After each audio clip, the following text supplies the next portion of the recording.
Changes to the jury duty system so trials can go ahead if a juror is discharged. The Royal Navy's mine-hunting mothership HMS Stirling Castle arrives in Gibraltar. And a new public art project to put multicoloured macaques around the rock.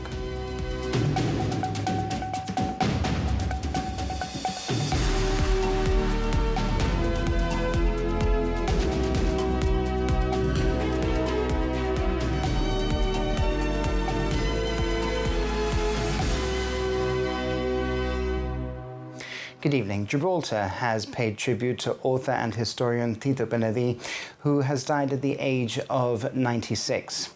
He was celebrated for his contribution to Gibraltar's history, heritage and cultural identity, and published a series of books and essays on the history of the rock.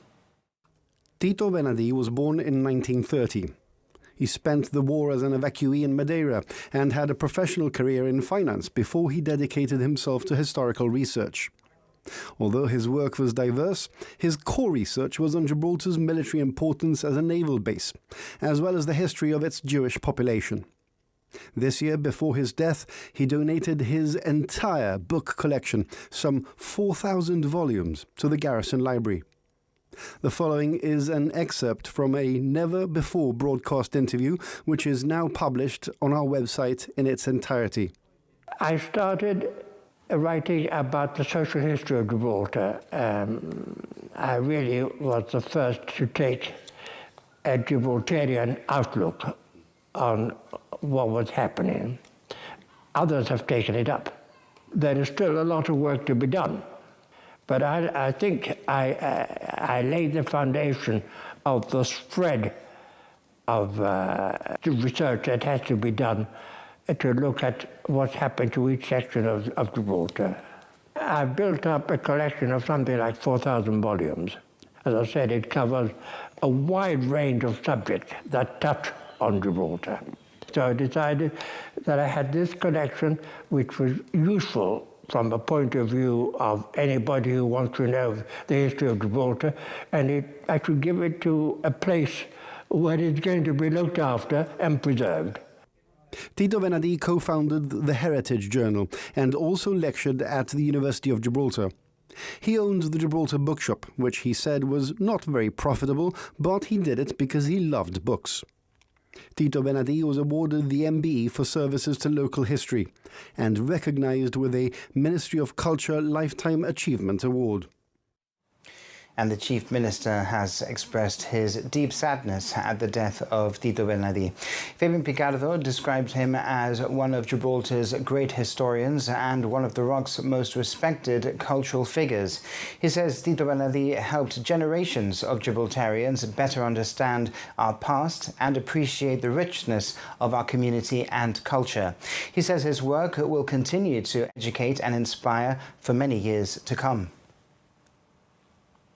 Changes are being introduced to jury duty to ensure trials can still go ahead even if a juror is discharged. The Gibraltar Chronicle reports that people called for jury duty will need to remain on standby even if they're not selected.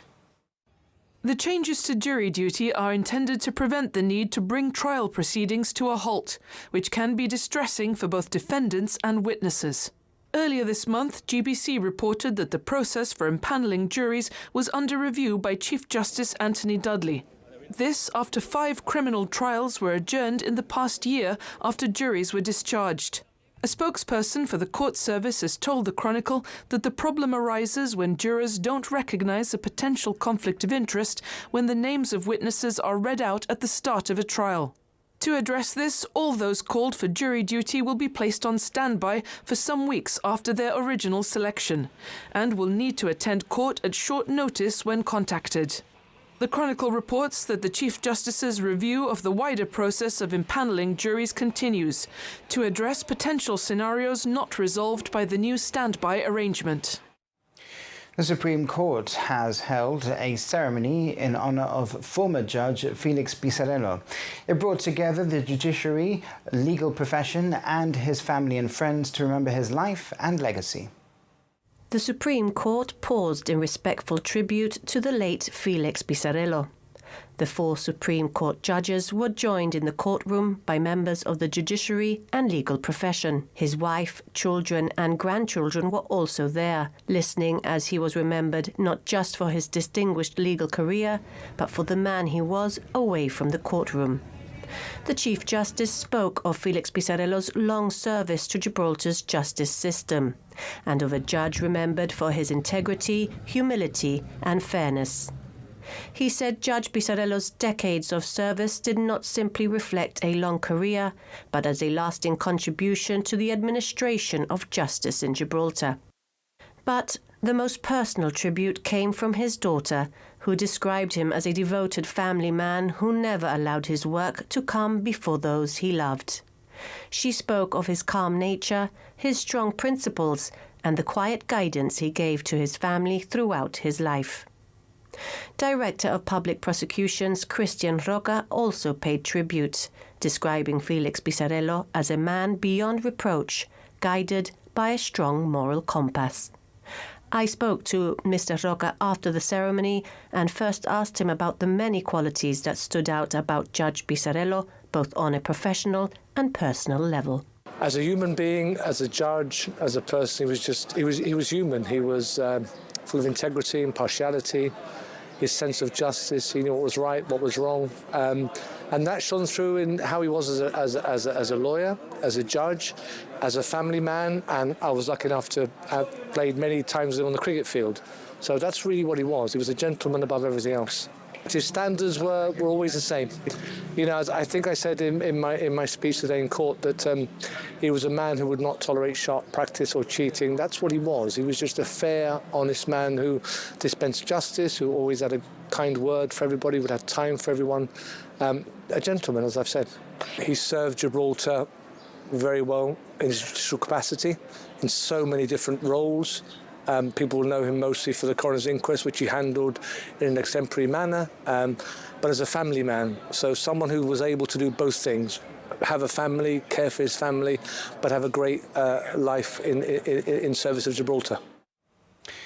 The Royal Navy's mine-hunting mothership is in Gibraltar. HMS Stirling Castle is a former Royal Fleet auxiliary vessel which was sold to the Navy, modified and commissioned last year.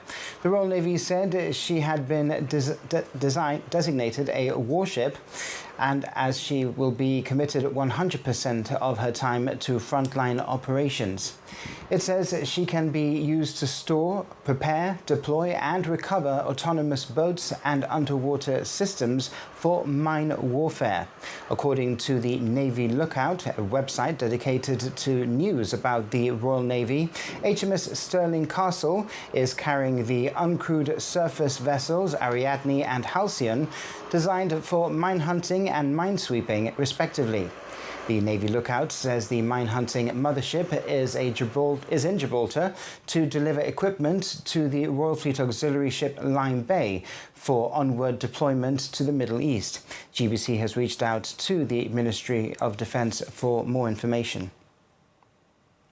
The GSD has renewed its call for the Environment and Heritage Minister, John Cortes, to answer its questions regarding the Upper Rock. The opposition asks what entities are receiving payments from the Upper Rock, how much they are each getting, and for how long they are receiving these payments.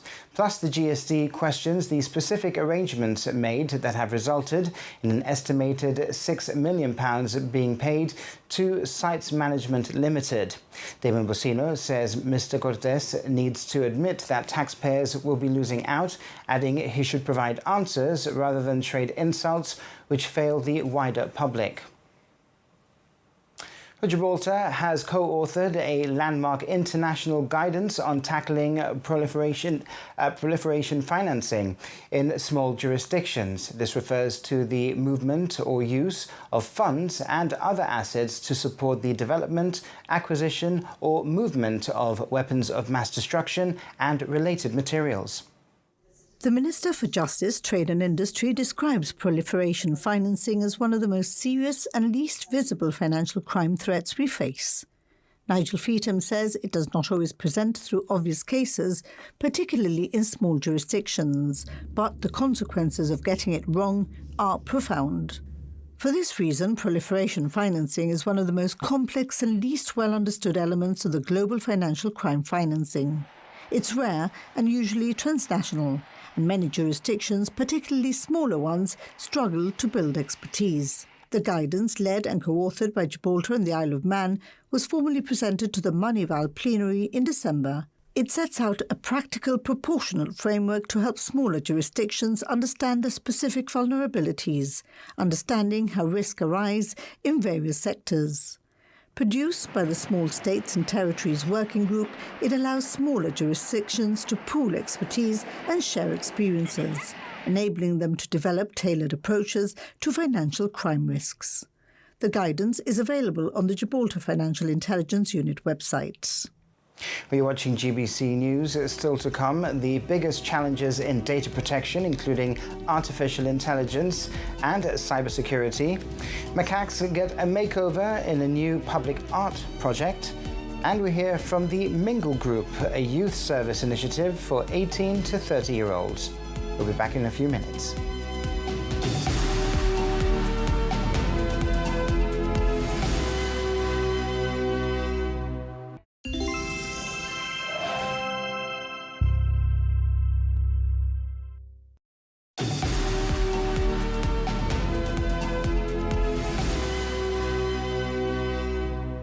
Welcome back. The Regulatory Authority has today hosted international delegates for the annual British, Irish and Islands Data Protection Authorities meeting.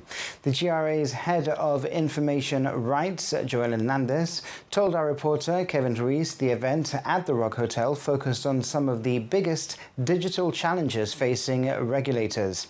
These include artificial intelligence, cybersecurity and the protection of personal data. Whether it's a large jurisdiction or a smaller jurisdiction, we're finding more or less the same data protection concerns. So obviously, artificial intelligence is in the hot seat. It has been for a few years. Cybersecurity, obviously, again, linked to artificial intelligence. When that's increasing and technology is moving, cybersecurity has to keep up with it. Children's data, funny enough, is a very hot topic at the moment globally. So we have international forums looking at this. Locally, we've been looking at it. We launched for Safer Internet Day, we launched some material on our website specifically tailored to children, because obviously the risks are heightened when it comes to children. They're more vulnerable, they maybe don't fully understand what they're doing, especially with social media nowadays, and they don't understand what social media companies are maybe doing with their data. So at the end of the day, many people feel that regulation is often catching up with things that are happening, because it's a fast evolving world, especially in the world of digital. Things are always evolving. So how hard is it to keep up and perhaps also to pioneer and come up with regulation before things become a trend or become the thing, no? Yeah, so this is one of the reasons why we keep up to date with international practices, with what's going on internationally, because Gibraltar is obviously small, we're a small jurisdiction, we're a small regulator, but we do share the same concerns as the bigger regulators. Funnily enough, with regulation in data protection, there's basic principles. So whereas some jurisdictions have now decided to adopt AI legislation, so for example the EU, others have decided to let sort of existing legislation such as data protection maybe lead on regulating even things like AI, because the basic principles are there. So it's not about reinventing the wheel, it's about just adapting the principles to the new technologies and obviously implementing the technologies responsibly. Now, a hot topic you say at this conference today, at this workshop today, is children and the world of online. You guys run an annual campaign as well. We've seen some jurisdictions take very bold decisions regarding children and online in the last few years. Australia, Spain, they're banning children from social media up until a certain age. Is that perhaps something that Gibraltar is considering? I mean, you do share notes with other jurisdictions. It's not something that us as a data protection authority would have any say over anyway, so that's obviously for government to say. But as a data protection authority, what we can do is educate. So I think education from a very young age is important. We go into schools as well. Increasingly, we're going into younger age groups because the children are more savvy about the digital world, and they're using apps and the online world increasingly younger. So today we have actually partnered with the youth services as well. So we have Rebecca from the youth centre here today to give us some sort of practical insight into what the youth, what children are actually saying, because as a regulator it's all well and good for us to have our own perspectives, but it's important to listen to what the perspectives of children are. We also have Julian Santos, who's obviously known in Gibraltar with his work on privacy, which also stems to children. And we have international delegates here as well, because there has been a big international movement in this area. Now, a public art project with a difference is coming to the streets of Gibraltar. 10 macaque statues are in the process of being painted, each with a local theme, and will be placed around the rock as a monkey trail. The project has been initiated by the Growing Artists programme. The Barbary macaques are symbolic of the rock, maybe one of the most recognisable features for visitors and locals alike. The Growing Artists programme are bringing together our favourite primates with what they do best, which is art. The result will be a colourful monkey trail around Gibraltar expressing our culture and our identity. We asked Amy Shepherd where the idea came from. Basically, it was just a bit of a group discussion, and we said, hold on, we should be doing these sculptures that they've been done in London and other cities and countries. We thought it would be a fantastic way to get all the community involved, artists, schools, young, old, and we thought, right, what better to base it on our macaques. So the idea came from us just talking and discussing, and how can we get all of the community involved. Who's going to be painting all the monkeys? Okay, so there's quite a lot of people involved. We've got 6 community groups and 4 local artists. So we've got our youth group here at the Growing Artists. We've got Westside and Bayside School, Possibilities. We've also got the Horticultural Society, Youth Services, so that all the youth groups are getting involved. And then we've got Phoebe behind me, Phoebe Noble, Jill Welland, Nadine Collado and Roseanne Victor. And how long do you expect it to be before the monkeys are ready to go out on display? All of them should be ready, top coated, all painted, being installed by the end of July. Have you already identified the places where they're going to be placed? Yes, so we've got planning permission for 10 different locations, starting from the airport, all the way up to Apes Den, so they'll be in our local parks, then the Piazza, Casemates, Ocean Village, so you'll see them all around. And tell us, how can the community get involved? Because you are calling for sponsors. How does that work? Yeah, we'd love sponsors or anybody involved that wants to sponsor a community group or a local artist to get involved. Come in and see us, come and see the sculptures. We want the community to come in, take pictures with the artists, because they're going to be here painting them all throughout June. And obviously once they're up, we want everybody to do the trail and tag us. We're going to call it Jump Around Gib. So my one is the beaches of Gibraltar. So I've got a little sketch that I started this morning of the beaches of Gibraltar. And I'm just trying to get like a base coat, because it's kind of going to collaborate all the beaches around it. So I'm just like doing the in-betweens at the moment. But I just want to capture like our core thing in Gib, which is obviously the beaches, which we all love. This painting is inspired by the colours of the Mediterranean. If anybody knows my artwork, it's very bold. It's got graffiti street art inspiration, so it's going to have lots more layers than this. And basically, the theme is a loose Gibraltar, so it's going to have hibiscus flowers. It's going to have obviously, if it's going in Casemates, it's going to be around the Soldiers Parade, and it's going to be a fun monkey to have a photo in front of, I think.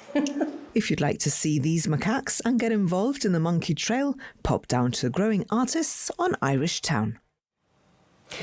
The Mingle is a social group for young adults aged 18 to 30, providing a safe, welcoming environment for those with learning, social and emotional needs. Offered through the youth service, participants are supported in building their confidence and developing personal skills at their own pace. Aurora Nunez of the youth service was joined by a number of service users on Gibraltar today. They spoke to Kellyanne Borge. I like socialising with my friends, sometimes playing the piano, and also playing sports football outside on the patio a bit. Go to the cinema. It'll be a joke. Yeah. you like telling jokes? Yes, a little bit. Mingle started by my colleague Sarah Wandsworth because she felt there was a gap in the market, let's say, in the community where young adults didn't feel represented. Now Mingle has developed to more of a social and development where young adults can come together and mingle. But aside from that, we also signpost to professionals. So we were very much in touch with the Disability Office. We have made links with Special Olympics, Possibilities. And we just signpost the young people wherever they need support in. Aside from that, we also do a lot of trips. Yes, we go a lot of trips. Mm-hmm. And we it's mostly based on whatever they fancy doing. I heard about Mingle through my college friends. Before that, I never knew about the youth or Mingle, and thanks to my college friends, now I go to socialise a lot more. Depending where they are at different stages, we might help them with their CV. We might do a bit of role play on how an interview might look like. It all depends at what pace, where they are in their life, and it all goes at their pace. Bruce, you love music. What kind of music do you like? About my dad, crazy. Remember, Metallica? He likes Metallica. Okay, we don't hear a lot of that on Radio Gibraltar. I like singing, drawing. So if anyone's listening or watching this right now, maybe they feel a bit shy or they're not sure whether they want to join your group, what would you say to them to encourage them? Come and join us. I'll say don't be shy. If you have friends there already, just speak to them and let them know what times you'll be there so they can be with you as well. Everyone's welcome, ¿verdad? Yeah. Well, that's all from the GBC News team for now. Don't forget, you can always catch up on our website and social media pages. Have a good evening.